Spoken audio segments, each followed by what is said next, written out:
Well, it's all right. Go ahead and do what you gotta do. Welcome to Ballers and Briefs for December the 9th, week 14, Sunday outlook.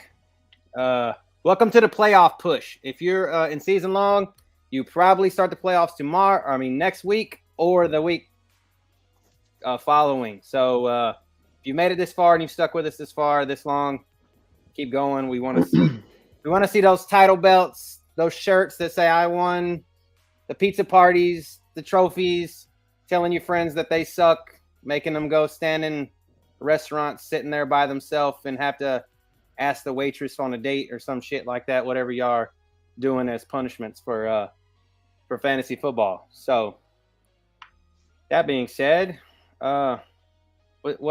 what's been going, fellas? I know that we projected. We did say that this freaking Steelers and New England game was going to totally play different than what was expected. Told you. Yep. Everybody wanted that little shit fest defense. Nah, fam. It's not called that. Primetime always play opposite of what people are expecting. It was. I mean, do you think Bailey Zappi played himself into the starting role for the rest of the season? You think it's a lock at this point that he's going to start for the rest of the season? I mean, what, 4 more games? Yeah, I don't know if they're locked for the rest of the season because the GM might make the call. Well, he's the GM, but they might, Kraft may want to see a little bit more of Mac Jones before they kind of decide on how they want to move forward in the future. So that could be something that might take into play the sort of last 2 weeks maybe. But we'll see what happens. I think Belichick's just going to keep riding the hot hand, I think. I mean, it seems that Bill's like, okay, well, Bill O'Brien, for one, seemed to be that he had his offense working. Then what I saw a statistic just from that game alone. Ezekiel Elliott had like his 22 or 26 points, whatever it was, 22.6 or 26, whatever it was. He had that score, which is more than Tony Pollard for Dallas has scored all season long. I also accidentally bet Ezekiel Elliott as the first touchdown and a 5-leg parlay, and I hit it. But I still missed the 5-leg parlay because of Tyquan Thornton. So, there's that. You get the call that that dude's out for New England, so you're thinking that Tyquan's going to step up, and he falls short by 6 yards. It was kind my of man Chandler. Appreciate you. It was what's up, Chandler? What's up, dude? We're glad you're back.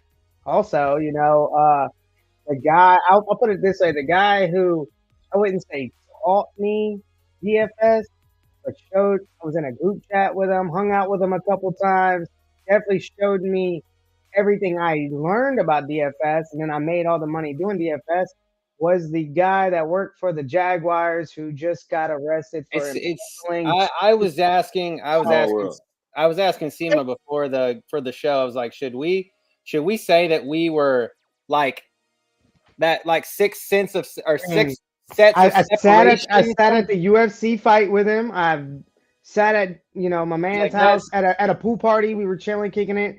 We were in a group chat that we shared lineups in when we were making DFS lineups. I learned all his intake and websites to follow. And whole time. I'm not going to say he committed this crime because I don't know, but he was arrested for embezzling or whatever you want to say. Charged for fraud, Fed fraud. $1 million from the Jaguars in a tight circle of mine. So it's kind of scary. Wild. It's scary because it's like one of those, like, people do. I should have put it tagged at True Crime Podcast, right? Because literally we just lived that true crime life because we were in a group with him, and it's like, how we don't know what's going on with this dude in the background. Really just killing it in DFS with all the winnings. I mean, I was seeing winnings, like I don't know, but. All along, this was going on in the background. It's scary, like, to know, because it's just like one of those things, like, somebody that's committing a crime and they're happy-go-lucky and great and doing things out in You would public. never Yeah, know that they're behind doing closed that. doors. Behind closed doors, they're doing some shady dealings, So I Had needless, no idea, literally needless no to idea. say, I kind I of feel thought he was bad for just the dude. killing it on DFS. I thought he was literally, I mean, he is labeled like one of the top pros on DraftKings. He had an agent, all of that. Like he was killing it.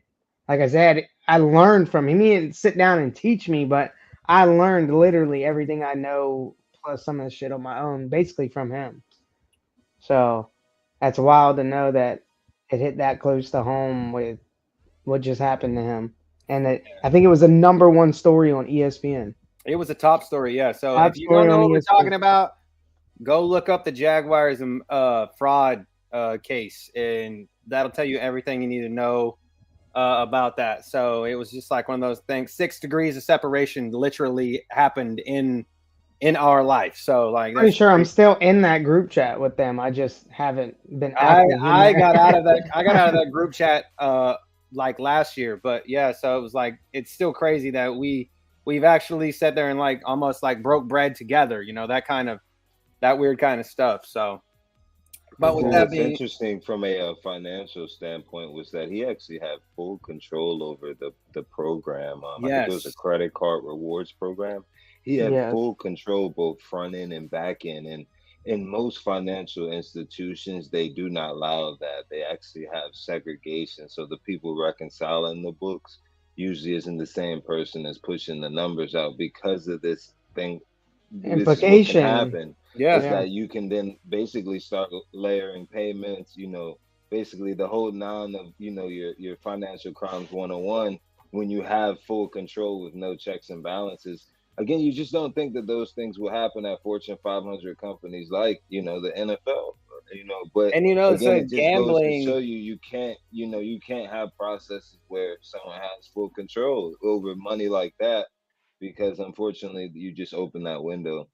The gambling. I mean, you know how gambling is. Like players getting 6, 5, 6, Calvin Ridley full season. Like I'm saying, like those kinds of things.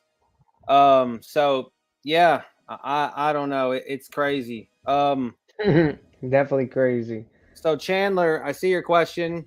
I'm gonna give you Definitely one. Josh I'm gonna Allen. give you yeah. I was gonna say probably Josh Allen here. I don't want you to dip out on us here. But I like Josh Allen. We'll get to that game too. I mean, I We're believe gonna the talk last also ones we talk Zay about. the Jones quarterbacks. didn't practice. Zay Jones didn't practice this week. I know one of those days due to a knee issue, and every time I hear that come up on an injury report, I like to try to fade a little bit. So I see him on your PPR. I don't like a pass catcher on Cleveland. So I mean on Jacksonville this week, not named Ingram. Really, that's just me.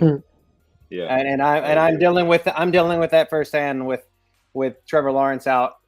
So I think your Trey Palmer is probably the play on that one, and then you have Josh Kelly, the running back for the Chargers. Is Eckler out? I saw him pop up on something, but I have not actually read the full injury report yet. So I do think that's a game. We are going to talk about probably for sure every game that you have there, except for probably the Jags and Cleveland. I mean, we'll probably bounce over top of it, just injury report. But everybody in that group, other than that, you can kind of make your own decision when we get there. So, but I like Allen. I don't know if like Purdy's not even Purdy's not terrible to go wrong with. So, but with that being said, Phil, you wanna just get straight into it with? Yeah. Tampa Bay at Atlanta. Yeah, we can go there first. Yeah, for sure. So with that being said, with Chandler's question, said with Trey Palmer, I don't dislike Trey Palmer in this case, and this is the reason why. Trey Palmer seems to be coming on as a rookie, and You can ask Brad. I've been a Chris Godwin believer my whole entire time he's been in the league. I've had him on every team. I've had him at least on one team every year since he's been in the league. Every year. And I have seen the production appear with Jameis Winston, appear with Tom Brady. It's just not the same. It's just not the same with Baker Mayfield. And I don't think it's Baker Mayfield's fault. I think the fact of the matter is Baker Mayfield doesn't really key in on one wide receiver or doesn't push the ball down the field like Tom Brady's and doesn't have Bruce Arians' offense like Jameis Winston with his 30 touchdowns and 30 interceptions. So I think Palmer is slowly nipping into those catches that Chris Godwin would get. And then, of course, Baker Mayfield has got arguably somebody that he's probably the most underrated tier 1 wide receiver in the league in Mike Evans. I think that Mike Evans is criminally underrated as a 1,000-yard receiver consecutively for 10 straight seasons or whatever it is he's been in the league. So I like Palmer just for the simple fact of the matter is Godwin's just not really doing the same things that he's done in the past. With that being said, the injuries, the only real big injuries in this Tampa Bay Falcons game is it's on the defensive side of the ball. Jamel Dean, the corner for Tampa, is out. Vita Vea is questionable, the defensive tackle, and Devin White is out with a foot injury, the linebackers. So that's 3 of their probably top 5 defensive players questionable or out. And then on Atlanta's side, it's again mainly on the defensive side of the ball.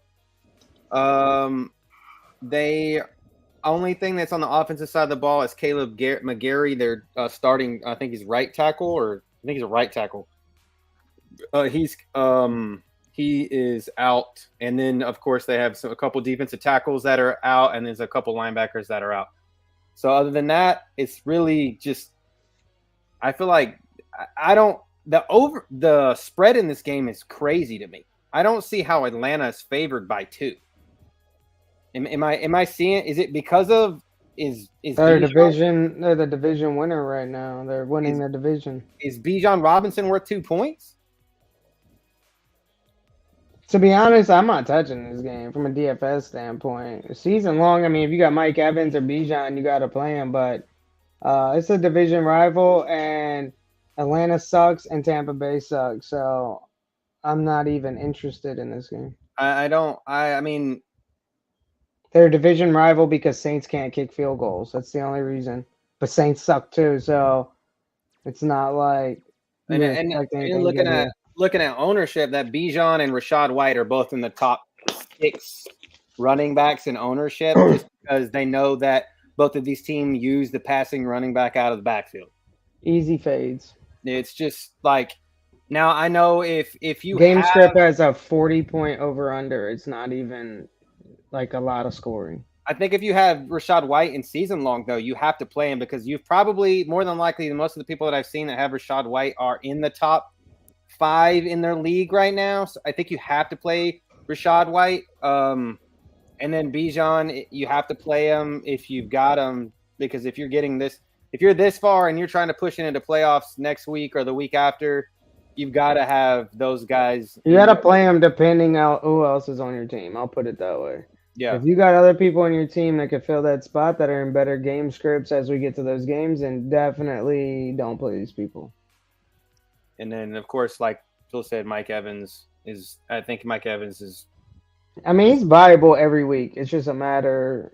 He's viable in I should put it this way. He's viable in games that don't have good game scripts. This doesn't have a good game script, but like he still will somehow get you 2 touchdowns and 100 yards and break the slate, and you'll be like, "What the fuck just happened?" And they've got Falcons have 3 corners that are questionable. So there's that. Their best corner, AJ Terrell, was questionable. So there you go, with a concussion. So. You don't know if he's going to make concussion protocol tomorrow. So we'll take that with it as you will.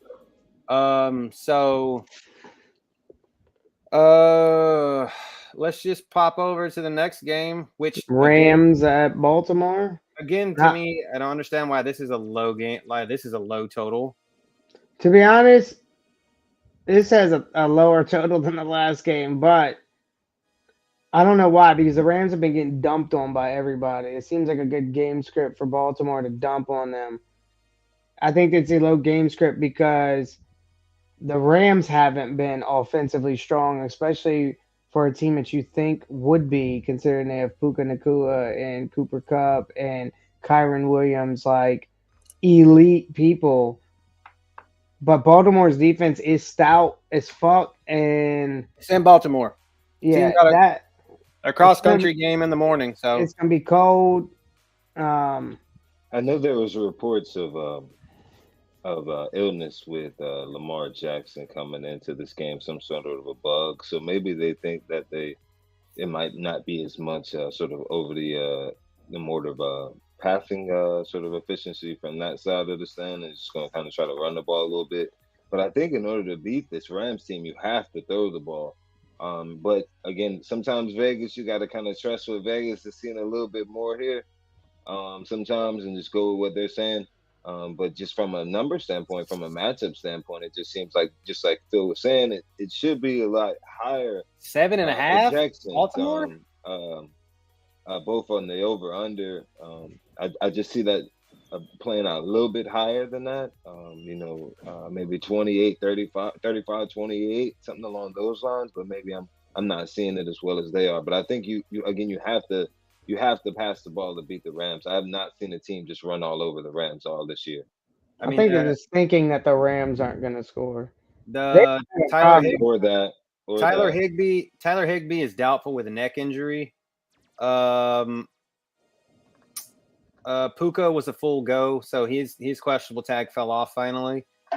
On the Ravens side of the ball, Lamar dropped his questionable tag, so he's full go. He full practice on Friday, so I think he's full go. I mean, of course, season long again. If you've got Puka Nacuas, the Cooper Kupps, I personally have not seen people that are in with Cooper Kupp that are in the top 5 right now. It's more people with Puka Nacua that's in the top 5 right now, trying to pick that playoff. That's what I'm saying. They got elite players not performing. And your Kyron Williams is pushing you into the playoffs too.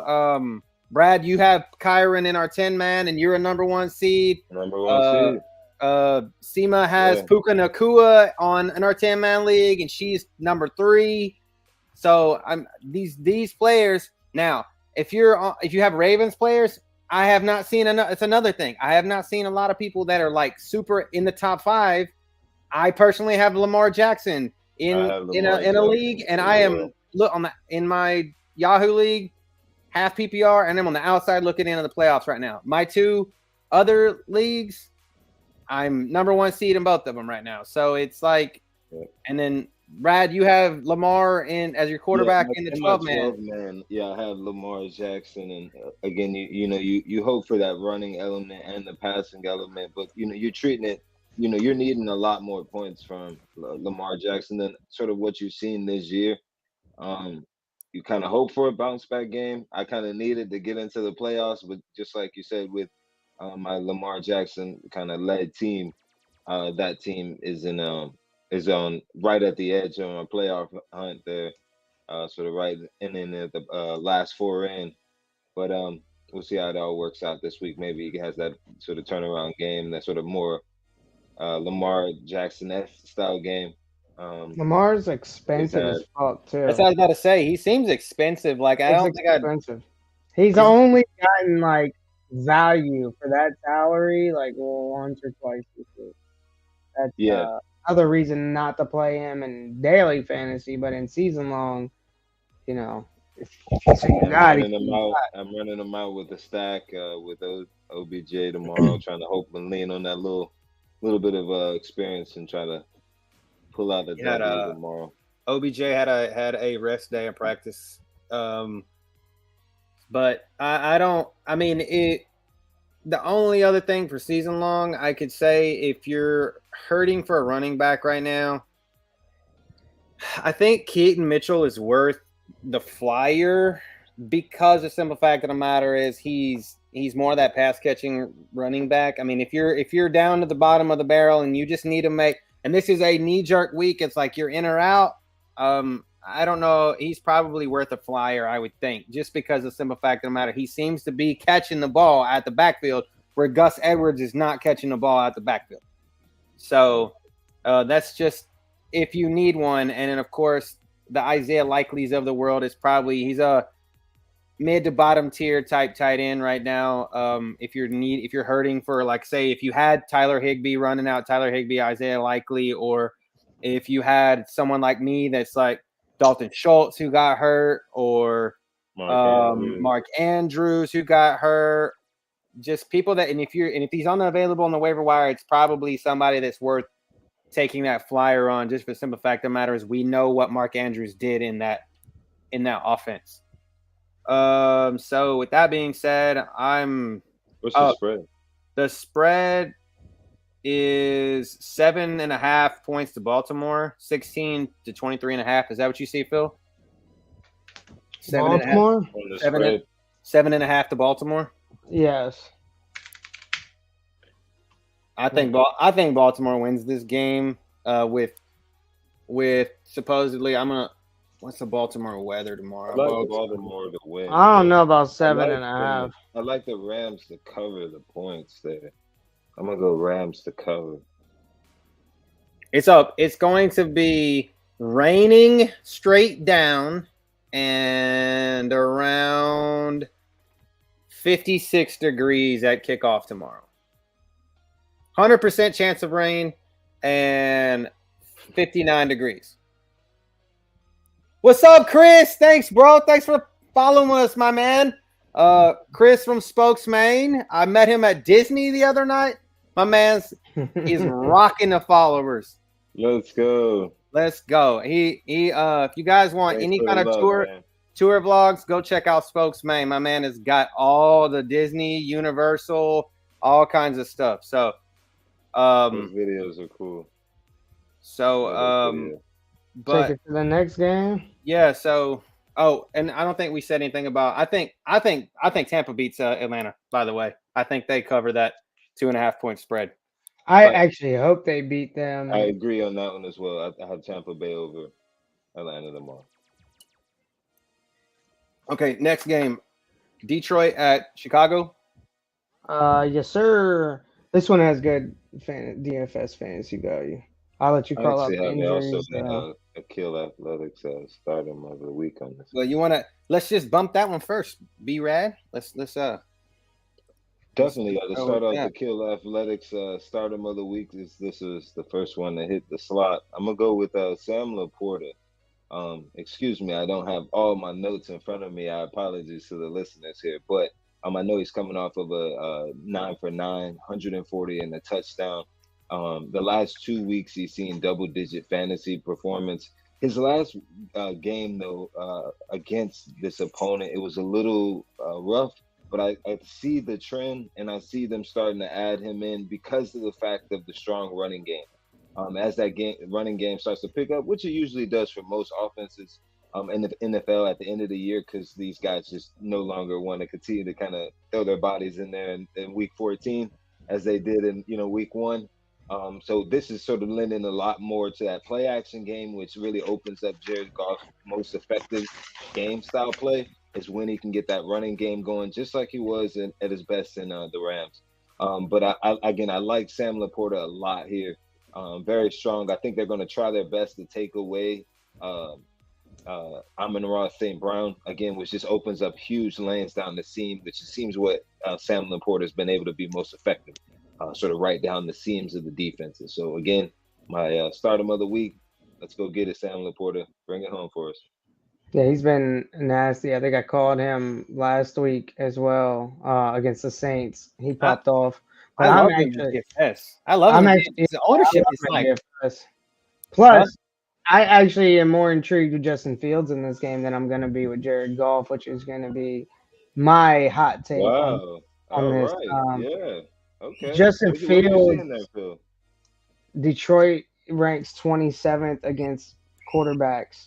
I can give you some. I give you some fuel to that fire too. Here, So, With- Justin Fields, he's the type of quarterback that when he pops off, he scores points. He's running the ball, he's getting the touchdowns, he's throwing some touchdowns. If Detroit's allowing like ordinary quarterbacks to do that on them, Justin Fields is one that can definitely put that smoke on them. And I like him with DJ Moore or Cole Kmet. This could be one of those games where you game stack and do the double tight end, so you're already different, and then you run it with Fields instead of Golf, and you're hella different. So something like that could take down the Millie Maker. Win you $1 million. You run Justin Fields out with. You don't need a double stack him either. You could pick Kmet or Moore, and then if you wanted to do Kmet with Sam Laporta, and you'd flex Laporta or flex Kmet, whatever one, and you'd have a nice little, very, like, what they call it, contrarian lineup off rip. And then you could get chalky somewhere else. The Fields did have 22, almost 23 points against Detroit in the last game 2 weeks ago. He had 169 yards passing with 1 TD, no interceptions, and he had 18 attempts for 104 rushing. Told you, he's the type. He's the double man out there. He's the type that could get it done against them. So with that being said, what I was about to say is some injury-wise, for Detroit, they're getting Alex Anzalone back, who's a good middle linebacker for them. So he can and an ex New Orleans Saint. But they are going to be possibly without their outside linebacker Malcolm Rodriguez, who is a good ball, like he's a good man. And then of course they will be without their stalwart there on the offensive line, Frank Ragnow, the center. So that's gonna hurt with that defensive line there in Chicago. Seems to have come alive a little bit lately with that Montez Sweat trade. So and then on Chicago side of the ball, Yannick Ngakoue is questionable with a knee injury, and we will not see the St. Brown brothers out there on the field together on tomorrow because Equanimous is out with a pectoral muscle. And then other than that, it's pretty much business as usual. Tyler Scott, the other wide receiver, and Velus Jones are both questionable too. So, but everybody else was full go on Friday. I'll note that David Montgomery outran Jahmyr Gibbs, so it's not clear in this backfield what's going on, because at one point it was Jahmyr Gibbs back getting the majority of the rushes. Last week it was 60% David Montgomery and only 20%, 25% Gibbs, and they both had the same amount of target share. So if you have that, what you will, but if you have them in season long, you got to start both of them. Correct. But in daily fantasy, I avoid this backfield. It's not a backfield that you want. I think it was last week. I think it was like Jahmyr Gibbs had a fat break run all the way down the field, and then they put David Montgomery in for the touchdown. It's like whoever had Gibbs is pissed. Like, the fuck is that? I'd be pissed if I was Gibbs because I just did all the work and you gave him the touchdown? No. Monty went 12. He went 12 for 76 yards and a tutty against Chicago, and he had 2 receptions for 22 yards against Chicago. So again, he's ex-Chicago Bear. I mean, he has that. This is the revenge game number 2. This game is in Chicago outside though, so I'm feeling it's probably going to be a cold day tomorrow too. Even though it's cold in Detroit, they're inside. So it is projected game start time to be about 35 degrees with winds 12 miles an hour. So I think that you guys are right on the no love kind of for Jared Goff here, because Jared Goff don't play the same outside. He's like Drew Brees back in the day. He doesn't play the same out away from Ford Field inside. He's a California kid, right? So like he doesn't play that great in the outside, and he's not. I mean, this could be one of those games where this is strictly dump offs and running back play, and on the other side of the ball, this is Justin Fields toting the damn rock. You know what I'm saying? So, I like the play, the Justin Fields play. I just think that, and his ownership is not like, I mean, it's not terrible. He's the third highest owned quarterback, but it's not terrible. Damn, people are seeing what I'm seeing. I mean, he's higher owned than Josh Allen and Patrick Mahomes. Damn, Josh Allen is really low owned, man, and I like him tomorrow too. The only problem is I think Kansas City has a pretty solid defense. We'll get there when we get there. They didn't look too good recently, but they haven't looked good. We're shit. That was prime time. So I told you prime time's always plays different, but other than prime time, Kansas City's defense has looked pretty solid. Yeah, we'll get there. So with that being said, the spread is -3 for the Lions. I am going to rock with the Bears on this one. I see 3.5. I'm looking at 3.5. Is that right? I'm gonna go Lions. I'm gonna go Lions for the 3. Let's see what ESPN has them at. Earlier this season. -3 for the for Detroit. It's in Chicago. I think that the Lions win this ball game, and I think it comes down to the fact of the matter that I just think that Justin Fields does something stupid tomorrow. At the end of the game, he's out here toting the rock, blowing everybody's ass away, and then he just does something stupid at the end of the game, like turning the ball over, throwing an interception, something. And I think that's when you get this crazy two-headed backfield here for Detroit, who runs the ball down the field and they cover the game with the field goal. So I think that this is Chicago all day till the end of the game. All right. So I think Detroit wins this 3 points. I take next game. Indy at Cincy. Battle of the backups too.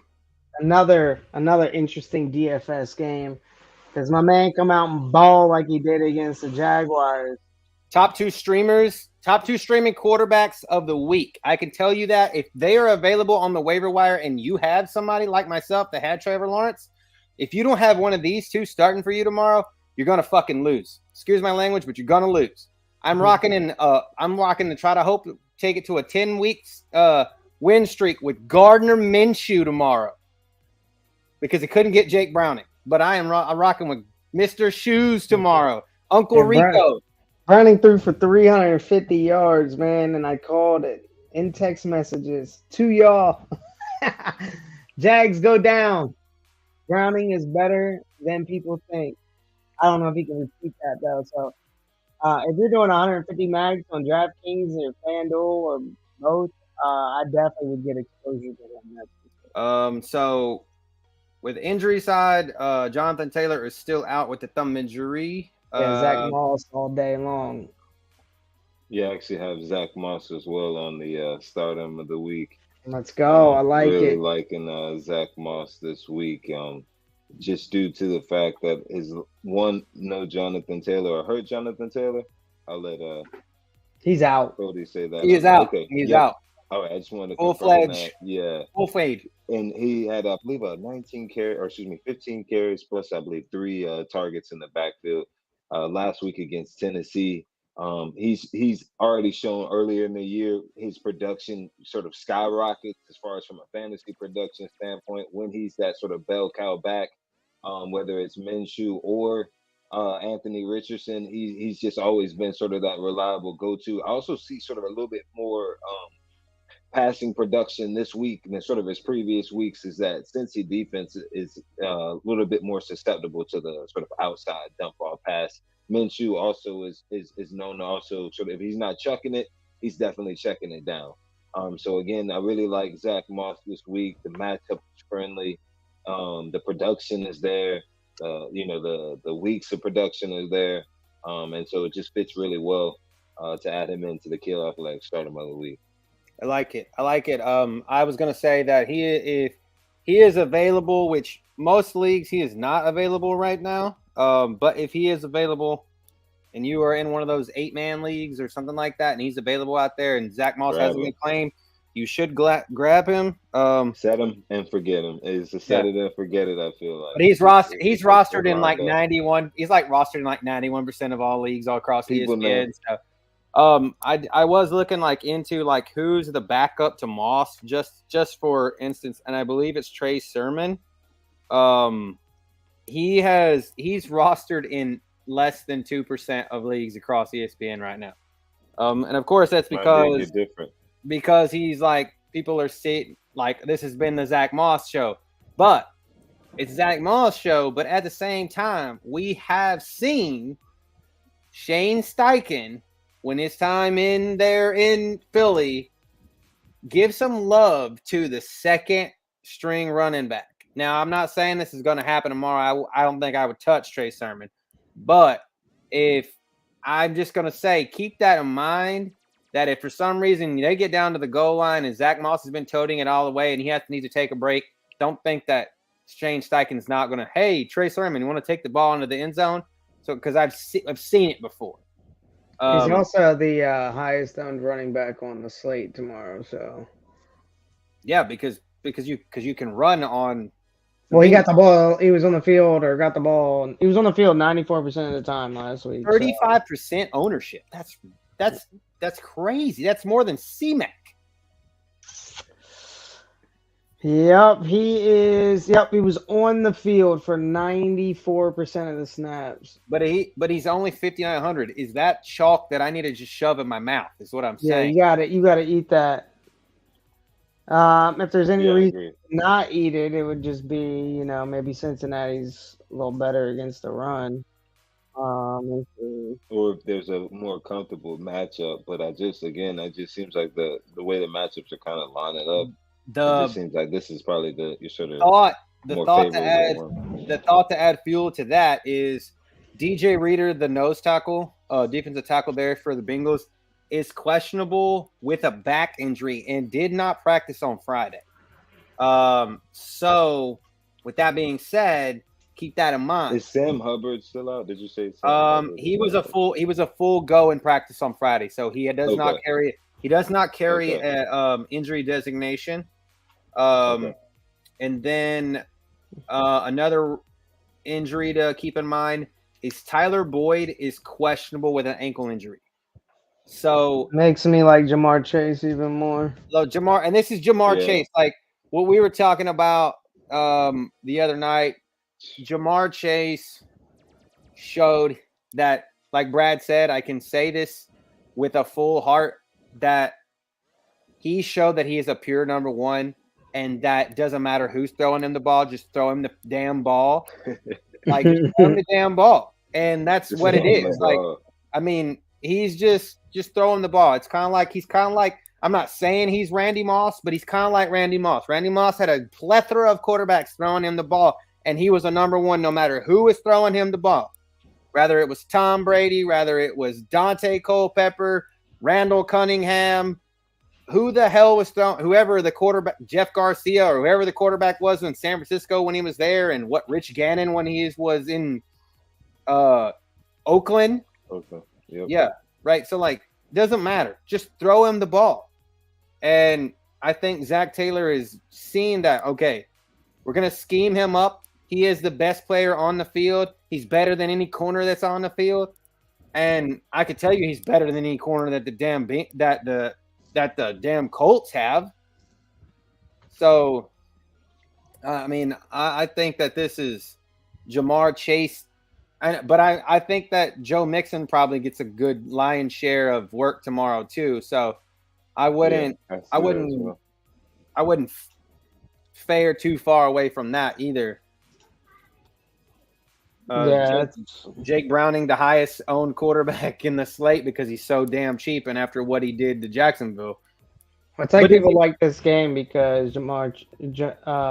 Mixon's high owned. Zach Moss is the highest owned. Michael Pittman is very high owned. Jamar Chase is high owned. Josh Downs is high owned. Somebody that's not high owned is fucking Gardner Minshew. I'm telling you. I can't get behind the Minshew. I'm rocking the Minshew. Minshew mullet all the way tomorrow. You might see I might tote out the Michael Pittman Gardner Minshew stack tomorrow and run that shit back with Jamar Chase. Because I'm just saying, I just saw it even in I'm going to use your logic here, your Trevor Lawrence logic here. We just saw in Phil's thoughts, dog shit bottom 28th quarterback in the league play up to par 22, 23 points. Okay. And he's usually 7,000 plus. Okay. Gardner Minshew's down at 5,400, 22, 23 points. That's value where you can get different. You can pay up, right? You know what I'm saying? And I'm not saying that you're the more professional here, I would say, but I'm just trying to this is crazy tinfoil hat type shit. You know what I'm saying? Like, I'm not hating on it. I just don't know if I'm gonna get there.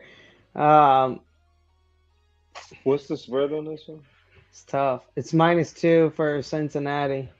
I'm gonna rock with Cincinnati. I just think Cincinnati's the better team. I need Cincinnati to win. I want Cincinnati to win. Yeah. I need the Colts to fall out of the damn playoff picture. I think I'm just giving Cincinnati a better defense than Indianapolis. And that's why I think it's harder for Minshew to get there than it is for Browning. I'm gonna go Cincy with the fact that you have Chase, you have Mixon. Tanner Hudson starting to come along. I almost consider him for a stardom of the week this week. These might be a sneaky pick if you need somebody that kind of fill that tight end role tomorrow. His target share has been steadily kind of creeping up there. Kind of sneaky, get different pick again if you just need a tight end. Kind of cover that slot a little bit and put your money somewhere else in your daily fantasy lineup. So I'm gonna go with 10% targets last week. It's the third highest. Jamar Chase only 13% owned, and then even if you get off of Michael Pittman, who is in the same price point roughly as Jamar Chase, you've got Josh Downs down here at 4,900, who is. Did Minshew play last week? Minshew's been playing since week. I don't know if you can get to Josh Downs then, because Pittman had 40% targets last week, so he's got a favorite in Indy. And it's Pittman. I don't think you go anywhere but Pittman. If you're going to play anybody on Indy, you go Pittman. It means literally at almost every throw he threw, almost half of them were to Pittman. And then the other receivers just divvied up the other half of the passes. My man threw 30 passes, fucking 13, 14 of them went to Pittman. That's crazy. I'm just saying, it's the Josh Downs is only 4,900. I mean, he's 8% owned, so it's I don't know. I saw Josh Downs Minshew was going to him early and often earlier in the season. Alec Pierce got more targets than Josh Downs last week. That's weird because he was on the field. Alec Pierce was on the field 98% of the snaps, and Josh Downs was only on there 7%. According to, I'm looking at it now. He started since week 9. He started to fall below from week 3 to week 8. He was double-digit fantasy points every week, sometimes 20 or more. And since week 9, he's fallen off. So with you can go to Alex Pierce and get different. Ain't nobody going there. He's falling off. It's just it seems like the target shares have just been more so going to, as Phil was saying. Well, Alec Pierce had three catches on 6 targets for 100 fucking yards and a touchdown. Guess what? He's only 1% owned. He's only 1%. Because technically he's the third on the depth chart. I don't give a fuck. I'll play that No, all I'm day. just saying.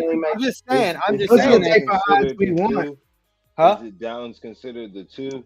Yes. Yeah, but Downs is high owned. Like people. But isn't Downs? But I'm sure I saw Downs more in the slot, playing more the 3 than he was on the outside at the would be, I think, more sort of your wide. I wouldn't play Alec Pierce in like a single entry or anything like that. But if you're playing, he's a mass entry. He's a mass entry. Yeah, mass entry all day long. I would actually X Josh Downs out of your player pool. He's too high owned for his production, and I would just focus Pittman and give a little bit of percent to Alec Pierce for that contrarian, get different. If it hits, you got some exposure to him. And I don't think I'm not touching a defense here. Because the simple fact of the matter is the Colts got rid of their best defensive player, Shaq Leonard. I mean, let him go, and he's been a step slower though. To be honest, since coming back from his injuries, he just went to the Philadelphia Eagles, so they saw something that we didn't. All right, let's go to the next one. Let's go to the next one. I ain't got any implications on, but it's Jags at the Browns. Almost the lowest over/under on the slate. There's a game that's lower that I don't understand why, but I could. It's the lowest. I could tell you the reason why that's lowest. You might know the answer to that one. I could tell you the answer to that question. But with that being said, I'm playing no Jags players and no Browns players tomorrow in daily fantasy. I will let y'all know that now. I don't think I am either. So it is. Brad probably has more insight because he listens to the local radio, but I can give you what NFL.com is saying right now. They have 2 top corners. One is out, one questionable. Braswell is out. Campbell is questionable with a quad. ETN is. And I believe Herndon is coming from a concussion. Yes, he is out. He's out. He is out. Okay. Yes. Okay. ETN is questionable with his rib injury, so pay attention to that for season long. He's rocking. I have him. If you're in your top end of season long fantasy, you more than likely have an ETN. So he's questionable with the ribs. Handcuff Dearness Johnson is also questionable with a knee injury. So tomorrow you're shitting the bed up until I tell you at 11:45 or 12:45 Eastern time, or I guess not say that 10:45 and then 11:45. You're shitting the bed until you figure out if one of these 2 are playing. And then it's a race to see who gets to tank Bigsby first, right? That's probably it. Or is Snoop Connor even worth the sniff? No, Okay. To Snoop. Okay. Maybe the tank. As Phil said, even as a diehard Jaguars fan, all I'm praying for is somehow they figure out a way to get a W. But from a fantasy perspective, I just don't like it. It reeks of a lot of failure potentially from a fantasy production standpoint. The only spot where I feel a little bit okay saying maybe you try him tomorrow is going with Evan Ingram. Just with that matchup, which against that defense there, there is a little bit of susceptibility to the tight end there. But I just wonder how much time CJ Beathard is going to have with our offensive line being shaky with injuries to Walker Little. He's out with a hammy. And so it just doesn't lend well, and it just doesn't seem like a pretty game in Cleveland. Probably going to be cold. I'll put it this way: rainy. Cleveland is the number 1 defense against tight ends. So yeah. I don't even know if I like Evan Ingram here. They're number 1 against tight ends. For what that's worth, you can never really just judge off of those. But if you are a person that plays off those numbers, keep those. It's to me tomorrow is I'm making this mental note. Do I want to tote out Evan Ingram again, or do I want to move to the Texans backup Brevin Jordan because I'm without Dalton Schultz and the waiver wire for tight ends in the 12-man league is dog shit. You might want to go Brevin Jordan. I just think just with the way just the tight end is the best quarterback's best friend there. In this matchup, you kind of Well, want to the go to only your the best star. Ridley's kind of, no I get Christian what you're Kirk, saying. no Christian Yeah. Kirk. No Christian Kirk. I mean, And there's I only the so only many people you can throw to. You got to throw it. You got to throw it. So. my thought is this is CJ Beathard comes from tight end university. He went to Iowa. Who went to Iowa? Noah Fant, Greg Kittle, Dallas Clark. I can keep naming names. And CJ Beathard played with a really good tight ends. And I think that CJ Beathard, what did Doug Peterson do? Make famous? Get the ball to the tight end. So, I mean, I don't see. So with the injuries on the Brown side of the ball, Amari Cooper, I think he did clear concussion protocol today. He's questionable though. They have not made a determination on who is going to play quarterback for the Browns tomorrow. If it's going to be DTR or if it's going to be Flacco. I don't like either one of them. This game going to be ugly as shit. I mean, I don't see how it gets to 33.5 points. Wyatt Teller, the guard, is questionable with a calf injury. Denzel Ward, the corner, is still questionable with a shoulder injury. He was limited in practice on Friday. I just don't know. I just don't. I don't even know. I don't even know where you get to. Like, I mean, I guess in Myles Garrett is questionable. He was a full go in practice on Friday, but he was questionable. So it just doesn't. I don't. They have the Browns favored in this one too. Yeah, by 3 points. Because of the defense. Yeah, the defense is worth 3 points. And I don't see enough points. I see maybe 10 to 17, maybe out there for the Jaguars on a high. 15 and a quarter.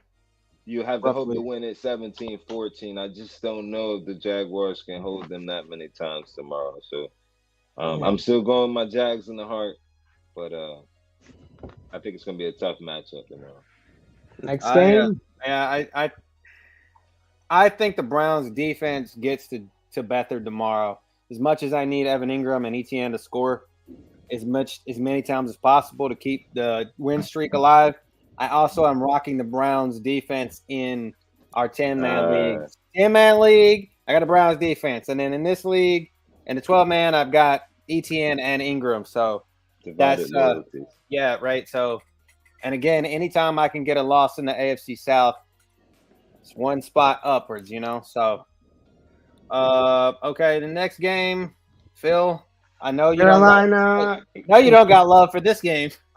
Carolina at New Orleans. I got one piece in here that I like, and it's just one piece. Because Paul is back. I love me some Kamara. Carolina. Nah, I can't like this one. Carolina is bleeding points to running backs. You ain't got to worry about Jameis Winston, you know, and Taysom Hill stealing shit from Kamara. So, with that said, I like Kamara to stomp the yard on them. But that's it. I don't think you can get excited about any other pieces from this game. So how much is Kamara going for in daily fantasy? Probably expensive as usual. He's 8,200. Very expensive. Second most expensive. But like I said, Carolina bleeds them points to running back. So you can do with that what you will. I don't think Kamara has ever been worth 8,200 this season, but because of Taysom Hill and because of Jameis Winston, I think he hit it once, maybe. Maybe. It's tough. I mean, in season long, he's probably always going to get you your like 15 to 20 that you need. But when he's 8,200, he needs to get you 35 in DFS. And that is very rare. So he can do it. I know I know for on the Panthers side of the ball, injuries are rampant. And it's more or less to people that are of non-names. The only one I see that anybody would even have any thoughts about is Tommy Tremble, the tight end. And then Hayden Hurst is, again, out with concussion. Did y'all hear that my man has an amnesia? Post-traumatic amnesia. The fuck is that? So Hayden Hurst got hit so hard. He got hit so hard in the head. His concussion. He lost like 4 to 6 hours of his life. He did not know anything for 4 to 6 hours after he got hit in his head, and he was awake. The fuck? Yes. He got hit in the head so hard that he lost. Guy wish for the best for him. Yeah, he got hit in the head and lost 4 to 6 hours of his life. I didn't even see that. Yeah, basically they just turned the off button on, and he was just off for a while. And it wasn't even like a dirty hit. No, it wasn't nowhere close to a dirty hit. He just fell wrong, and his head hit the ground. And he's and I don't know if y'all know, but he's an athlete. Like Hayden Hurst, an athlete. He was drafted by the Pittsburgh Pirates as a catcher. Damn. He's another Taysom Hill. He's an athlete, dude. He's Michael Jordan. Yeah, he's Jameis Winston, Russell Wilson, these guys, Kyler Murray, baseball players, you know. So on the Saints side, I believe Derek Carr has come off the question. Cleared. Yeah, he cleared. Saints are highly favored in this game by 6, and I think that's because they think we're just gonna run the ball a fucking day. But I don't ever like the Saints more than 3 points. It's in New Orleans. Panthers don't have a coach. Their coach is a fucking special teams coordinator. He's not even a head coach. He's never had any head coach experience. I heard this joke or this was actually may not be a joke, but Carolina has a Hunger Games. That's like what they feel like's going on there, like the Hunger Games going on inside the Carolina Panthers organization. So if you know what I'm talking about, that's what's going on in there. Saints. I like the Saints tomorrow. Kicker's questionable. We can still buy this one. We like the Saints tomorrow. That's it. Yeah, I like Taysom. I like Taysom Hill tomorrow. I am. If you have him in season long, I think he's worth the. If you're hurting for a tight end and he clears questionable tomorrow, I think he's worth plugging and playing because the simple fact of the matter is I don't care what anybody says. Fucking Derek Carr takes one more shot to the fucking head or that shoulder or whatever. I don't want Jameis Winston on the fucking field. He's dog shit. I want Taysom Hill throwing the ball, running the ball, handing the ball to Kamara. Just get Taysom Hill the ball. That's it. And Derek Carr, I'm sorry. I loved Derek Carr when he was for the Raiders, but for the last couple years, it's just been like I feel like he's starting to be made of glass. You asked me if I was happy about that Derek Carr pickup, and I said no. He is made of glass. Something wrong. It's something. Besides being made of glass, man, in 2023, you cannot be trading or drafting quarterbacks that are not dual threat. They have got to be able to run the fucking ball. But I cannot stand a quarterback that when lines start caving in, which they do like 1 out of 3 plays, they just fold. They just bitch, if you don't run, I think ever since he broke his leg, man. Ever since he broke his leg, and he's just been made of glass. He's just been made of glass. Dude, when you watch Tom Brady run with the ball, it looked like you were watching something in slow motion. Like, what did Tom Brady do? Tom Brady be faking people out. He was a GOAT pocket passer. It's different. Ain't nothing like him. And that era is done. It is now to the Lamar Jacksons, the Patrick Mahomes, the Jalen Hurts. That is what is winning. If you're not drafting that, you're not winning. Well, that's what I'm saying. Like, even the next game we're going to get to, and this is what I'm going to tell you. Yeah, we can go to it. We go to your fucking game now. We go to Houston at the Jets. I think the Saints win, by the way. Yeah, I do too. I don't know if they cover 6, but Houston at the Jets. Why is this the lowest over? I can tell you, it's because of Sauce fucking Gardner. That is why he'll be on Nico. Okay. He's going to be on Nico. He's going to be. What about Noah Brown? What about dog? Stroud hits every player on your team for touchdowns. Noah Brown is still questionable with a knee injury. Did he play last week? He did play last week, but did not touch the fucking ball. It's so weird. Knee injury was fucking with him a little bit. He had 2 targets. Nothing else. He is questionable. So he more than likely is going to play tomorrow, but the thing about it is the Jets don't just have one top tier corner. They've got two. They've got DJ Reed also on the other side of the ball. I personally am rocking with fucking Nico Collins. Don't care what nobody says. They're number one against the position. They're number one against wide receivers. I mean, but they're middle of the pack against tight end. There's your Brevin Jordan right there. Yeah, Brevin Jordan, no Dalton Schultz. Brevin Jordan is a athletic tight end. He's a pass catching tight end. He doesn't block worth a shit. They're also number 4 against the quarterback, so I see why now. And they get to the quarterback. That's the thing. And they have really good linebackers. CJ Mosley and Quentin? What's the other? Quentin Williams? Quentin Williams. What's his brother? Quentin Williams, right? And that is Quincy Williams. Quincy Williams. Quentin Williams is the tackle. Linebacker. Is the defensive tackle, and his brother Quincy Williams is the linebacker. So they have good ball hawking linebackers too. So I'm no longer interested in this game. I mean, I wasn't super interested in anyways at a fucking 32-point total, but I needed to know why. But now I see why. So I'm definitely not paying. What's he like 7,800 for Stroud and DFS? 2013. I think. Yeah, I can see what Vegas is seeing there as well. With those couple touchdowns, couple field goals. A couple touchdowns, couple field goals. So overall, I mean, Stroud could walk away still with theoretically a solid game. If it goes 75 and 2 touchdowns or Pierce, then he ain't walking away with a solid game.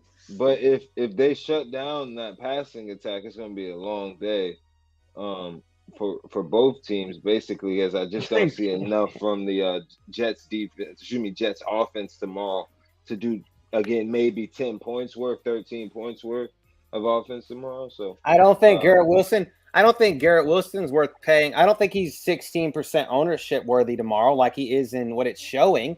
I think Derek Stingley, if you're trying to get off of that, get off of him. Highest fucking wide receiver. Huh? Highest owned wide receiver. That's what I'm saying. And easy fade. I don't think so. I saw this thing. It's like 91 or 81% of the earth or 71% of the earth, the schedule is covered in water, and the other 29% is covered by Derek Stingley. Like literally since he's come back from injury, he's like been totally different, right? And showing that he was worth a first round draft pick. So I think that Texans defense gets to, I think Will Anderson gets to Zach Wilson. I don't want to play quarterbacks ass tomorrow. I think this game is super low scoring. It's in New York. I think we win the game. I'm trotting out Nico tomorrow just for the simple fact of the matter. I got to have a Texans pass catcher in the lineup in season long because I have all this in my 10-game or my 9-game winning streak. I've had him or Tank and not having Tank. If you're thinking about if you're having to get somebody in this game and this is DFS purpose, get to Robert Woods tomorrow because Robert Woods is going to be that third person that when it comes down to the nut cutting and CJ's got to get the ball out, I think Robert Woods is going to be there. And he's less than 0.5% owned. That's just because they are scared of the corners. The inside corner can take it or leave it, right? So I'm like saying, if you're having to get to somebody tomorrow, it's probably going to have to be Robert Woods. And he's only 4,200, but I'm not telling you to take a Texans wide receiver. But if you have them in season-long fantasy and you don't have somebody that's just significantly way better, I think you have to play Nico tomorrow. I think you just have to. Like, it's just – and then I'm in my own personal dilemma with Brevin Jordan or Evan Ingram. So we can and I what's the spread is 3.5. 3.5. Houston's favored by 3.5. I'm going to have to probably go with the Jets on this one, considering your injuries, considering that defense at 0.5 point scares me. We did just pick up Adrian Amos, who was the safety for the Jets. And we also pretty much run the same defense as the Jets because Robert Saleh was the defensive coordinator in San Francisco when D'Amico started coaching. And now this is why they're saying this is going to be such a low scoring ball game, because it's two teams that are identically built, supposedly the same on the defensive side of the ball. And they know each other. They know the way that they're going to call. I just think that we have a better offensive team than what they've got. And this is going to come down to, is CJ Stroud MVP worthy, even though he has 3,500 yards plus, and he's the leading passer in the league? Is he MVP worthy? And I think this shows, if he beats this Jets defense, this shows that he's taking a right step towards at least offensive rookie of the year. So we can move to the next game. I'm taking the Texans. I need it. Let's roll. Next game is I like Houston tomorrow. Next game is Minnesota at the Raiders. Let's see. And my man Jay Jefferson has returned, I believe. Jetta is back in the building. He was a full practice. So, and on the Raiders side, something that's a big issue is Max Crosby was limited in practice on Friday with a knee injury. And they are going to be without their starting tackle, Colton Miller. So, with that being said, I'm going to just go ahead and say this now.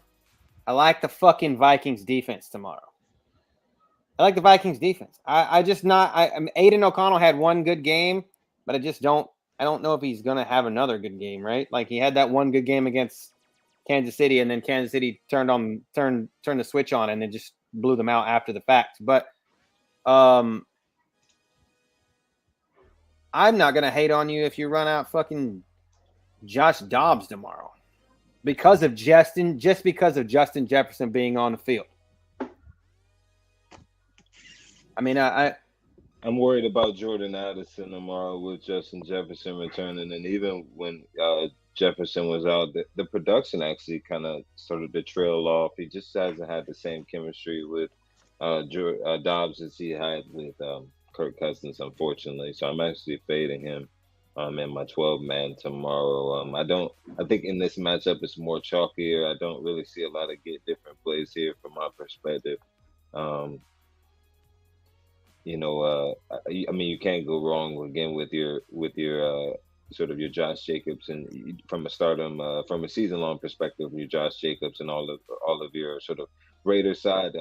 You only sort of get different. I can kind of recall or think of maybe is Michael Mayer. I think I said that a couple weeks ago. Well. He's a good waiver wire pickup if he's available.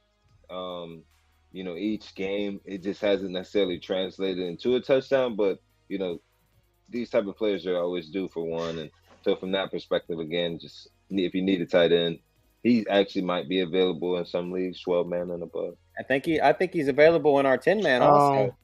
I will say from a DFS standpoint, there's a low risk here, but you got to be risky in a lot of tournaments. But Dobbs to Jefferson is a nice stack. Jefferson is not high owned like you would expect. He's pretty much like 7% owned, which is really low. Yeah, Addison is 1% low, 1% owned, which is low owned. I do agree with your input though. I think that's why he's 1% owned. I think everybody sees that, but he has connected with Addison maybe once or twice on some big games, and Addison was putting in that fucking work. It's not out of the question for like a silly for the millie to stack Dobbs with Addison and fade Jefferson and vice versa. It's not out of the question to maybe double stack them with Dobbs. Even on a bring back, if you're trying to do a game stack, Aiden O'Connell, for what it's worth, I mean, he's targeting dude 21% of times. What's his name? I just had it up. Jacoby Myers. I had Mayer in my head. I didn't want to say it wrong. But Jacoby Myers getting 21% target share is the same amount as Devontae Adams, and he's on the field a little bit less, and still 90% of the snaps. So do with that what you will, but I do like Cody's call as well with the Vikings D tomorrow. Probably more than I'd like a bring back from the Raiders. But like if you have those players in season long, I wouldn't say like it's a bad play playing any of those players tomorrow because they could pop off. Jacoby, if I am having to get to a Raiders wide receiver tomorrow just for the fact of the difference in the price, I think Jacoby Myers is where I'm going to go. Just for simple fact of the matter is if I'm taking that shot at 5,700 there with Jacoby Myers at less than 3% owned and what he did the last couple weeks, 22% target share, man. exactly, right? Like and so DraftKings about volume. If you're playing FanDuel, you're not looking at playing these players. I'll tell you that now. But if you're playing DraftKings, the volume is there, 22% target share. He's 2,000 less than Devontae Adams, the same target share. So you're looking at value, price per dollar, 5,700 versus 7,500. Yeah. You had to go with Myers. Yeah, I think so. I think so too. With that being said, the game is the spread is 2.5. 2.5 to the Vikings. I have like Vikings at 3, yeah. so yeah. I like Vikings as well here.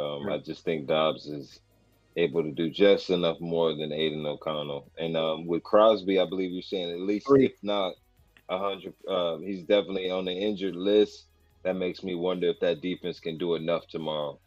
So again, I'm gonna go ahead. I mean, even with a bum knee, a little bit out there, just a lingering knee issue. I mean, he's just gonna play just a little bit different. I mean, Mad Max is always gonna play like Mad Max when he's out on the field.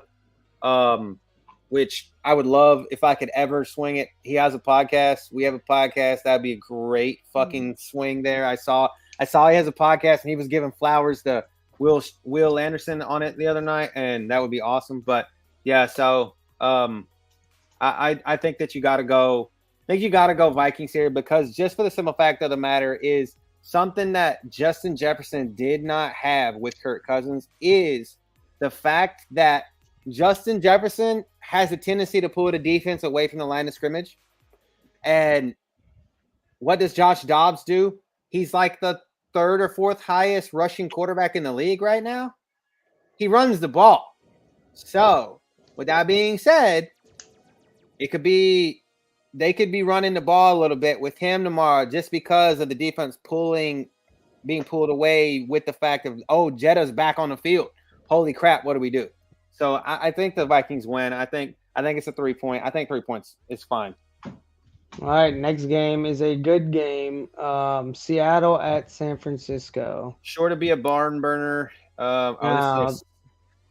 This is a afternoon game, so like I say earlier about primetime games, this isn't primetime, but I do consider the afternoon window to always play different than just like primetime games than the 1 o'clock games. So keep that in mind. Let me give you the injuries here before you go rocketing off because this is pretty in-depth.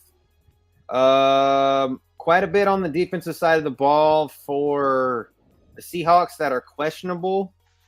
Zach Charbonnet is questionable with a knee injury. Geno is still questionable with a groin injury, and I don't think they've made the determination. I saw Pete Carroll had said that they would make that determination before the window closes tomorrow. So keep an eye on the. I don't think we see out of Seattle in this game. But the thing about it is, I think what they're seeing here is that Seattle technically just played with Dallas, who everybody is blowing up as the prime time, and I called that. No, I know that. I agree. I agree 100%. But you know how people are those kind of writers. You know what I'm saying? That's what people are seeing, and that's why they think that this could play the same way. But I think San Francisco is a different team. I think they're a better team than Dallas. Obviously, they beat the dog shit out of Dallas. And so, with that being said, where I was going is Geno is questionable with a groin injury. He said that he considers like Pete Carroll said that Geno is a game time decision. And Kenny Walker III is also questionable with an oblique injury. So Charbonnet and Kenny Walker III are both questionable.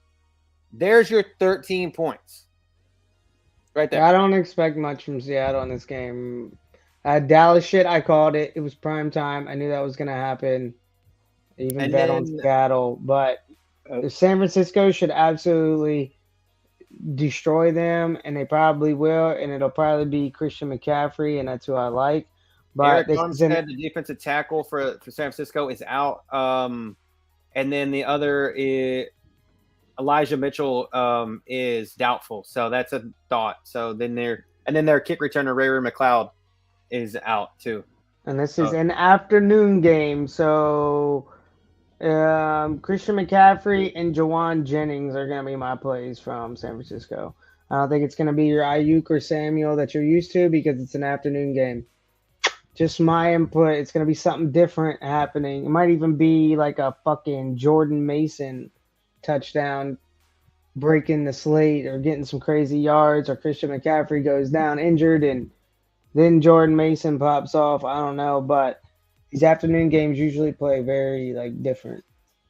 I like Jackson Smith and Jigba again here, just for the simple standpoint that I see them being down basically throughout the game. So you have to throw it to someone.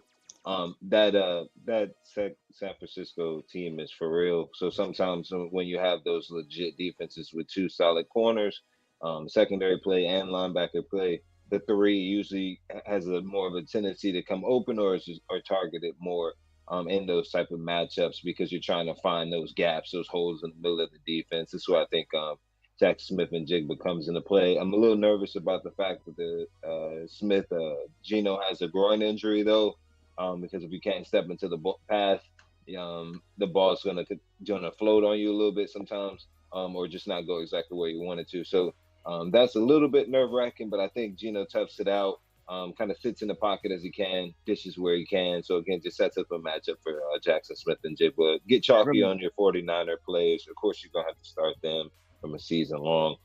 Of course, you're gonna run out your Lockets as well.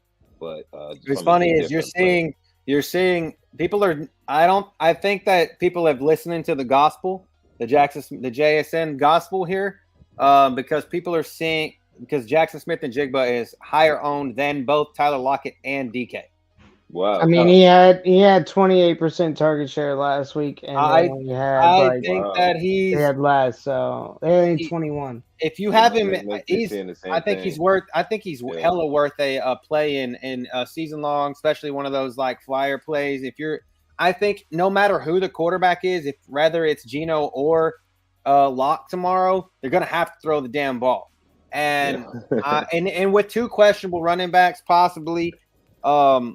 More likely to throw it even more. I mean, we keep saying that motherfuckers have to throw the ball. I mean, that's every team in every game. It's just sometimes you can't. I'm going to actually go with San Francisco's defense here. I'm going to say that they cannot throw the ball tomorrow. I'm not playing Jackson Smith and Jigba. I'm not playing anybody from Seattle. I mean, Brad is right. If you're going anywhere, it should be him. It's an afternoon game. He got almost 30% target share last week. Like I said, I called all of that shit in that primetime game, and it's just like at some point in life you start to read these setups, and this is not one of them, and San Francisco is just going to shit on them. I do like San Francisco to win it tomorrow, fairly outright. Spread is 13.5. That should tell people, like, first off, the Dallas game wasn't even this high. Like, that was another, like, key site. Like, it was like Vegas is trying to tell motherfuckers, Dallas ain't about to blow these dudes out. But this one is. They're telling you, like, hey, San Francisco's about to shit all over these dudes. I think do not play these players. C-Max chalk you got to eat tomorrow. Yeah. Personally, I mean, he's 9,200, and if he doesn't hit value tomorrow, he damn near makes value. Yeah, he's gonna score a lot, dude. I'm gonna play him. He's gonna be chalk that I eat. He's also expensive as fuck. He's hella cash. He's hella cash play, and he's worth a GPP chalk that you eat. Not a plan in cash. I personally like George Kittle too. Because he's been getting the ball more often than regularly lately than and it's because we're getting down to that time of the year where, like Brad says, dudes are tired of taking damn hits. And what is George Kittle? That man is built like a brick shit house. and he can catch the ball right now. He can catch the ball like a wide receiver. So you don't want to see George Kittle in the open field in week 14, 15. You just don't. So that's when those guys get a lot more yardage. I mean, he was four receptions for 6 targets for 68 yards last week against Philly. Against Seattle 2 weeks ago, he only had 19 yards, but that was in Seattle. This game is in San Fran, and then he had the 2 weeks prior to that, he had 3 for 4 for 116 and a TD against Jacksonville, and 8 for 9 for 89 and a touchdown against Tampa Bay. So I'm just saying, I know we say that, yeah, these division rivalries play differently. I always see that in one division rivalry game a year, George Kittle comes alive and just absolutely destroys the division rival. I think it's probably going to be tomorrow. I think it's because you have two more division rivalry games, and it's just like by the time they get to week 18 against the Rams, he's probably setting that week anyway. So I think George Kittle's due again. So with that being said, I like the 49ers. 13.5 is a lot, but I think I'm done doubting the 49ers. I think the 49ers showed that they're, with that ass whooping they put on Philly, that they're the team to beat in the NFC right now. I don't care what anybody says about Dallas. Get the hell out of here. Oh, show. The next game is also a hell of a score. 49 point over-under. Highest on the slate. Although it's the highest over-under on the slate, but San Francisco's the highest team projected total on the slate. So 29. I actually have a question that I wanted to pose to you guys because I believe I have Pacheco out, but I actually picked up both running backs, McKinnon and Clyde Edwards-Helaire. I wanted to see what you guys' thoughts are on who would you start. I picked CEH. I don't know if you saw, I grabbed CEH off the waiver wire in the 12-man league. Just more or less to play keep away. Not that I really needed him. But I did it because I had somebody I could move to injured reserve. I think that you see CEH with the fact of the matter is that he's going to play that Pacheco role tomorrow. Jet McKinnon's going to do Jet McKinnon type things. Like, he's just going to be there. But I could totally be wrong. But I just think the CH is just going to, like, okay, I got to play. Here's my chance, right? Here's my chance to play my way back into favor with Andy Reid. And I've been doing it kind of here and there. It's my exact thought is the exact same. I think CEH fills the role of Pacheco, and McKinnon just stays the third down pass catching back. Yeah. I mean, do with that what you will, because McKinnon has outscored Pacheco on somebody as a pass catching back, and it's tough to say what will happen. I know Mahomes likes to throw him the ball 4 touchdowns, which takes the touchdown upside away from CEH unless they're like on the goal line. But I do think that CEH will be the primary back in this game. With that being said, the injury report is pretty light for both teams.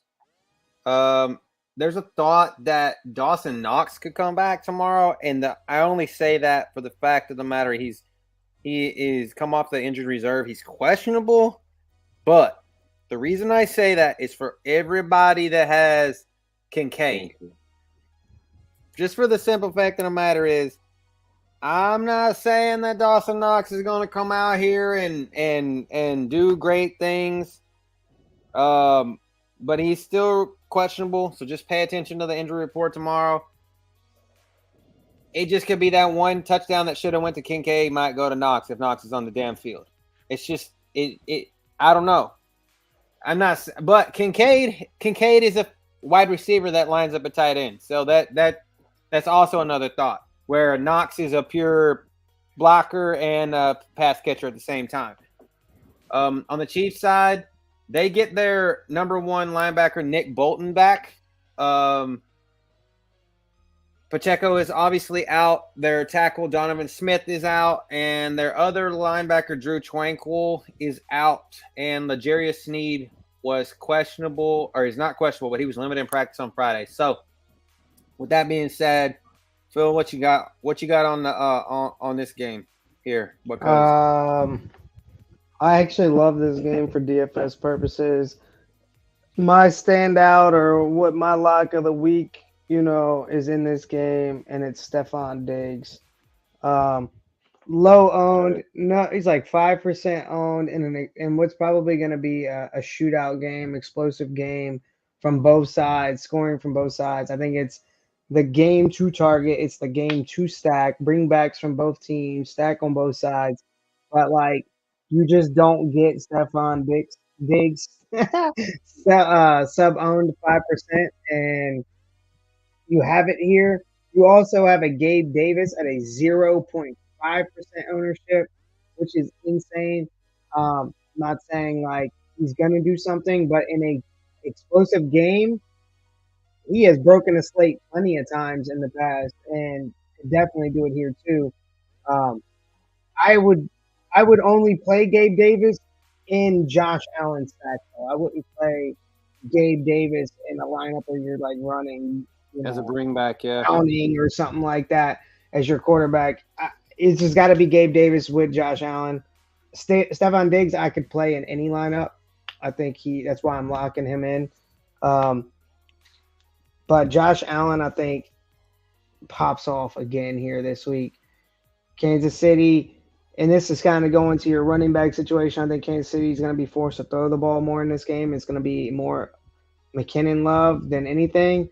But I don't want to say that because I don't know. We've seen CEH catch the ball as well, so he could be a big factor in this game. But on the flip side, Rashee Rice, he's high owned as fuck, but he's definitely he's the only one.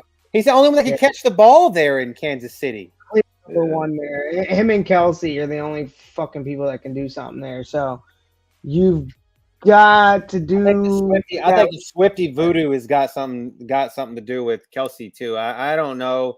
I mean, he may come out here and wreck tomorrow. It's in KC. She's probably gonna be there. I don't know, man. I just feel like that they just put out the first thing. She did her first interview recently about how her and him got together and all this kind of shit, and I'm like, dog, who gives a shit?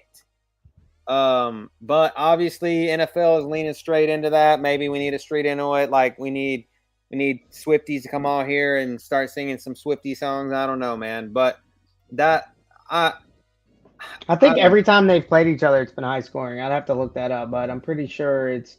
Then they play in the playoffs last year, and it was 40-40. It was year before, right? Or something like that. It's nutty last time they played. Or one of the times they played. I'm looking it up right now. So I think they also played in the regular season the following year. It was still. Okay, so here we go. Here is some good information. Travis Kelce has 28 catches for 357 yards and 4 touchdowns in 6 games against the Bills in his career. That's pretty hot shit right there. Patrick Mahomes. Patrick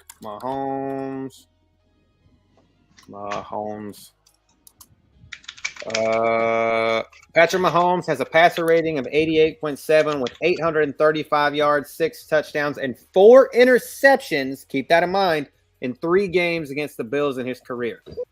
Yeah, I found what I was looking for. Last time the Bills played Kansas City is October 2022.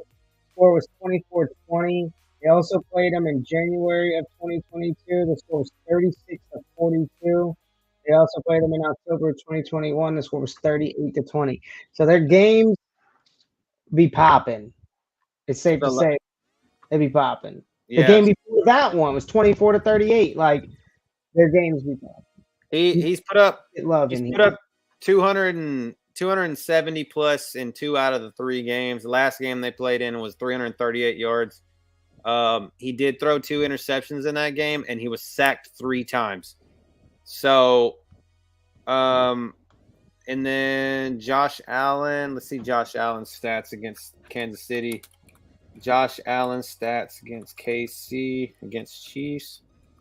Because that's a thought.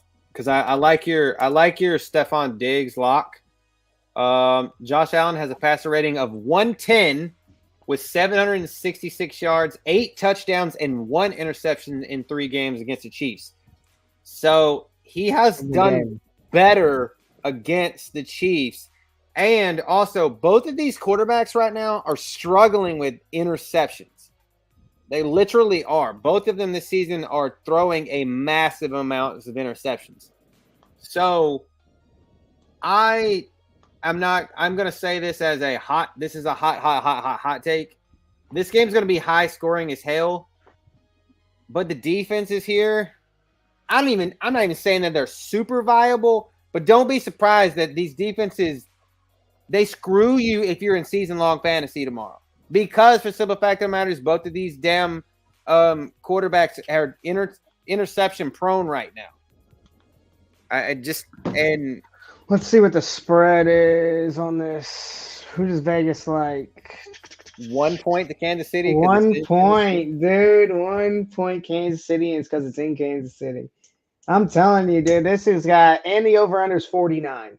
They're seeing what I'm seeing. Like it's a shootout, score for score, blow for blow, dollar for dollar. I wonder what channel is this on tomorrow? I like Kansas City tomorrow here. CBS, 100%. This is the Tony Romo game tomorrow.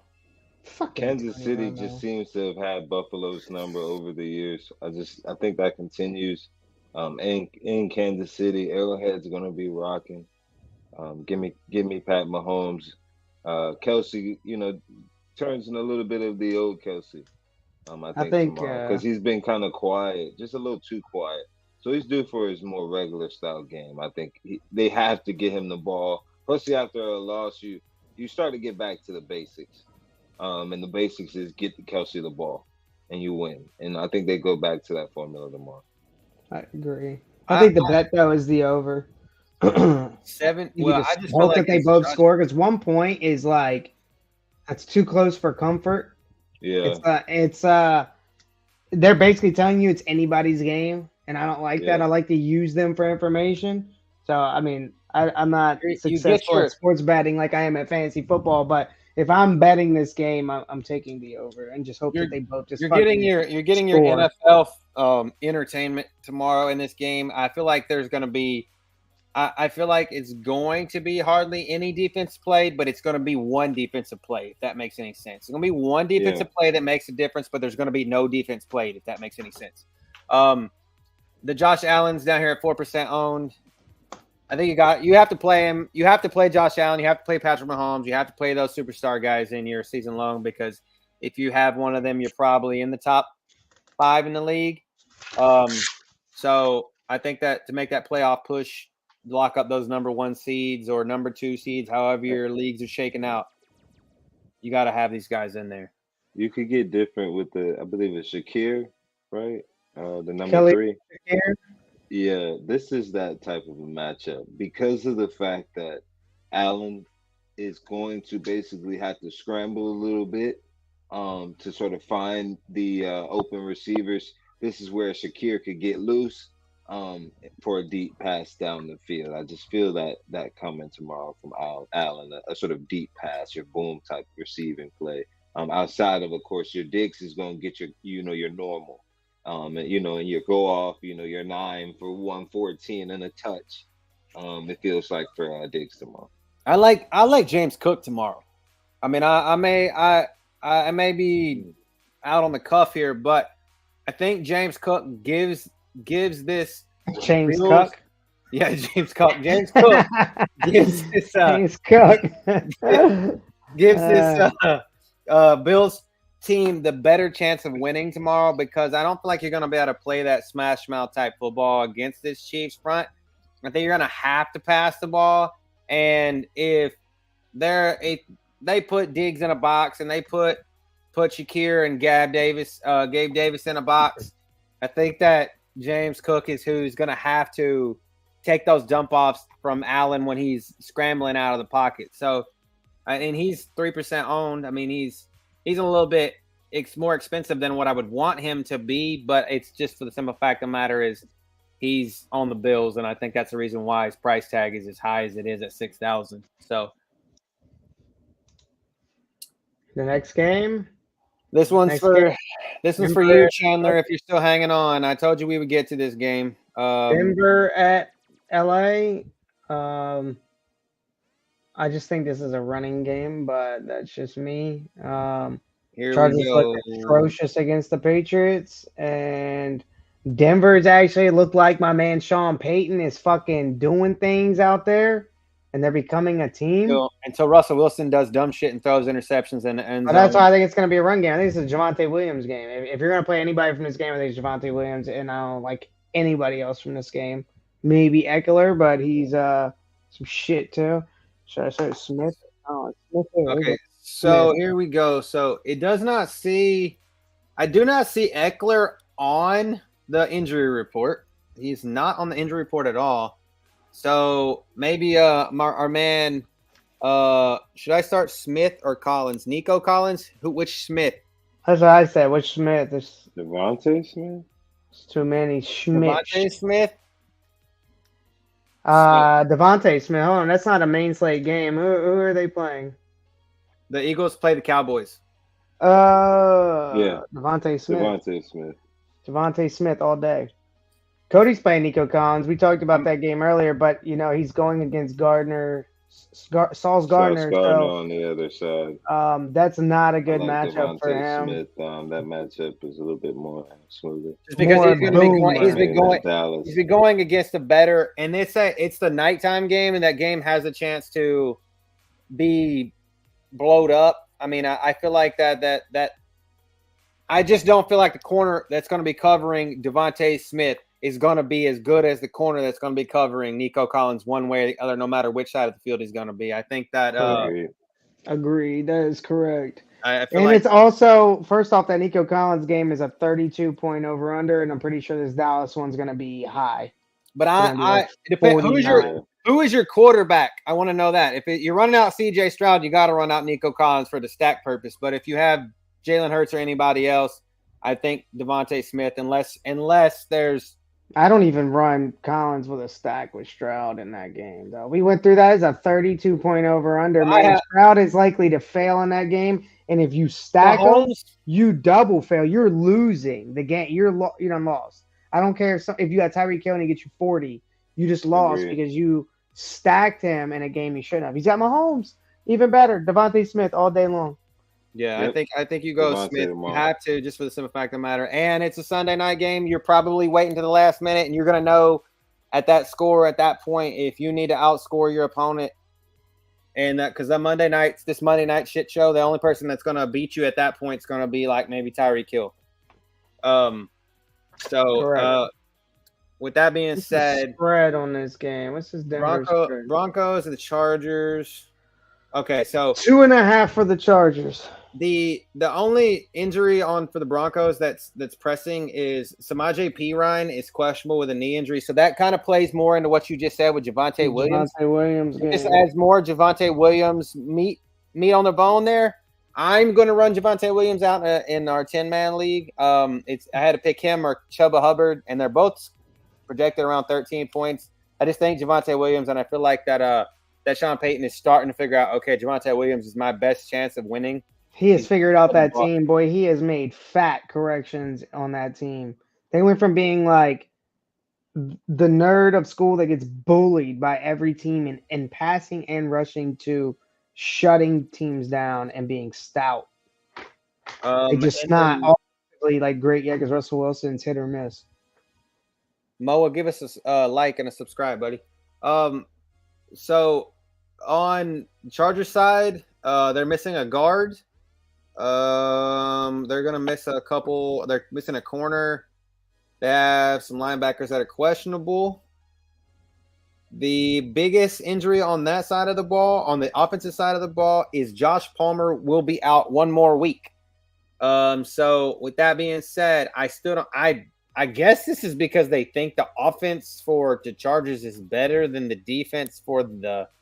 After seeing what we did to Denver, Watching what the Patriots did to the Chargers, like I said, I don't like anything from this game but the running backs, and I don't even know if I like that a lot. I just think you play Javonte. You hope he gets you too. Yeah, just stick with the chalkier options here. I just don't see a lot of areas where you can necessarily get different. If you because of the fact that I just don't have a lot of faith in the Chargers head coach to do the right things, that it's hard to really feel confident in picking Chargers players again outside of your chalkier options. Maybe if you're kind of at the bottom of the barrel and you need a receiver, maybe try Quentin Johnson, but his production has been really slim to none. But with Palmer out, maybe they might draw him up a couple options for tomorrow. But again, outside of that, just stick to what your season long and has been playing from already. And season long, if you're hurting for a quarterback and he's available, or you have him on your bench and your starter is questionable, I think you have to start Russell Wilson. You have to. Like, literally, he's been trending in the right direction. And we're starting to see the Russell Wilson a little more moving around than what we've seen in the past. He went against us. He had 3 interceptions, but he went 7 games without an interception. So, and he's had at least 1 passing touchdown in every game this season. And he's had 2 rushing touchdowns back-to-back weeks. I feel like this Chargers defense is mediocre at best. Yep. And against this offense, with what Phil just said, with Javonte Williams having to tote the rock, I think that you can, for season-long purpose, you can absolutely play Russell Wilson tomorrow if you don't have a better option. Like, if you had him on the bench and you were playing Trevor Lawrence, or if you had him on the bench and you have somebody else that's like, just, you don't really know who to play, or if you're like leaning towards, okay, you had him or Geno Smith. Geno Smith is coming with a groin injury, and Russell Wilson's probably going to get you more points than a groin injury Geno Smith going against the San Francisco 49ers defense. So I'll also add that you can play Cortland Sutton in this game. 30% target share last week. The defense versus the position is like 28th. So, but just those numbers alone, you can definitely get you some Cortland Sutton. I like Cortland Sutton. Another one is Keenan Allen, just because he's like the only guy on the Chargers, in my opinion. But I mean, this is also an afternoon game, right? So if all the attention is on the other games, there is reason that this game could be the boom game for purposes of afternoon not playing the way that you always predicted to play. This could be that game that booms. And if it does, you're definitely seeing people like Sutton getting big points and Keenan Allen. So I wouldn't tuck this away as a game not to target like some of the other ones we talked about, but there's definitely have 9 touchdowns. He does have 9 touchdowns in 12 games. Sutton does. Who? Sutton. 9 touchdowns in 12 games. He had 30% share last week and basically 24% target share on the season. He is very touchdown dependent. I mean, he's getting the targets, like he's getting 6 or more pretty much in every game. Touchdown dependent because his price is high. No, I'm saying it's season long also, but he's touchdown dependent because that's where his points are coming from. He's just every game that he's scored over double-digit points, he's had a touchdown carrying him through. But I mean, even last week with Russell Wilson throwing 3 interceptions, he still went 2 receptions on 7 targets for 77 yards and a touchdown. So with that being said, Russell Wilson is looking for him. And like I said last week, Russell Wilson is looking for Courtland Sutton like he used to look for Tyler Lockett in Seattle.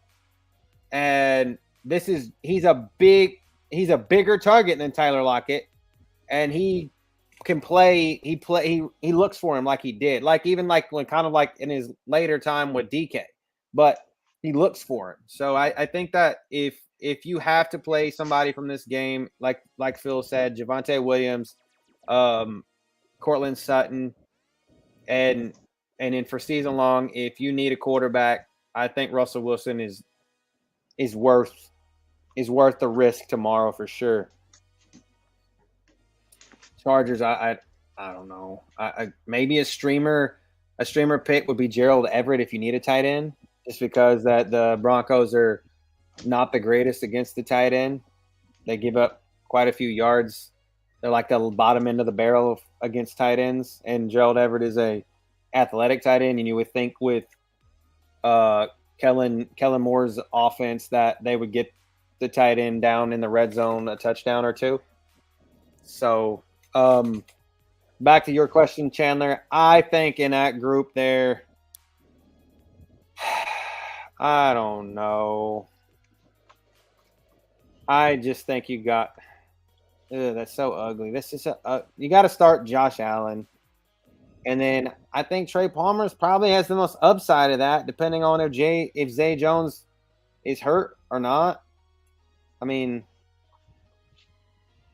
I don't know. You guys got, I mean, kind of like we said, Palmer's Josh Kelly or Zay Jones. I know Phil's going to say. I don't like Josh Kelly at all. I'll tell you that. Yeah, I don't like Kelly at all. Eckler's got to start showing himself here soon. They've even talked about it. So I would look for Eckler to pop off in this game. It's not going to be a Kelly game at all. I don't like Jags players at all any week, so it's tough. I think Trey Palmer is who you have to go with because he's got the better quarterback of between Zay Jones and him, because and Zay Jones is limited, like Brad said on Friday. He doesn't carry a questionable tag, and he's going to be the number 2. But against the Browns, I don't like it. I don't like it at all. I like the Trey Palmer play against the Falcons. So I think that's who you got to go with, personally. And what's the over under on this game? I mean, what's the spread? The spread is 2.5 to the Chargers because it's in LA. Yeah. I like the Broncos. I'm gonna go Russ in Denver tomorrow. Yeah, I like find Denver. a way to figure it out. I just think they've been playing a little bit more better winning football. It's not been clean, but it's winning. They got the better coach for damn sure. And they got the better coach, and I think he just finds a way to scheme it up just enough. And Staley probably goes for it on a bad 4th down play and puts him in a bad position tomorrow. Yeah, I think the Broncos win this game tomorrow for sure. I'm with y'all on that. Yeah. Well, that is it. And then, like we just said, the main slate. Yeah, I've just to get that algorithm going. I know the Eagles and Cowboys. We don't got to talk about the game. I just want to see what y'all think about who y'all think's going to win that ball game before we sign off for the night. I'm biased. I don't know who I think's gonna win, but I want the Eagles to win because I don't like Dallas. It's -3.5 to Dallas because it's in Dallas. I mean, I'm going with Eagles tomorrow. I don't necessarily believe that the 49ers game is a full reflection of that team. I just thought they came into it sort of ill prepared and just got beat from a schematic standpoint. But I think they match up a little bit better against this divisional rival. You see them twice a year. I just see Philly being able to do just enough to pull it out against this Dallas team. I think I like them tomorrow too because they have absolutely no injuries tomorrow, and they're getting my man Dallas Goedert back, and that makes so much fucking difference. I don't care what nobody says. When you have a tight end like him that can get open and give Jalen Hurts a chance to get the ball in the middle of the field, it makes all the difference. I think the Eagles win tomorrow. I think that 3.5 points is going to be out the window. I think Jalen Hurts coming home to Texas. Everybody, all his family's going to be there.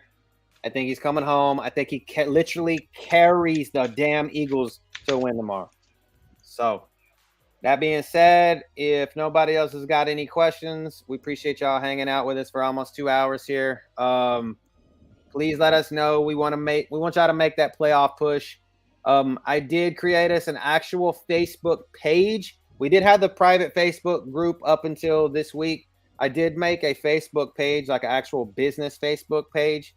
So you guys can go out and just like the page. That way it will have all the information that I put in the group. If you don't want to join the private group, you don't have to. That way, everything that's in both, they're simultaneous kind of that way so that you can see it. And then it'll have all the links to all of the episodes and any kind of other information that we get. So it just gets more eyes on the product, and that's what we want. So Yes, we love sir. you guys. Keep coming back. Thanks, Chandler, for coming back. And we will catch you guys next week. We appreciate it. Peace out. Good luck. Let us know how it goes. We want to know. Facts.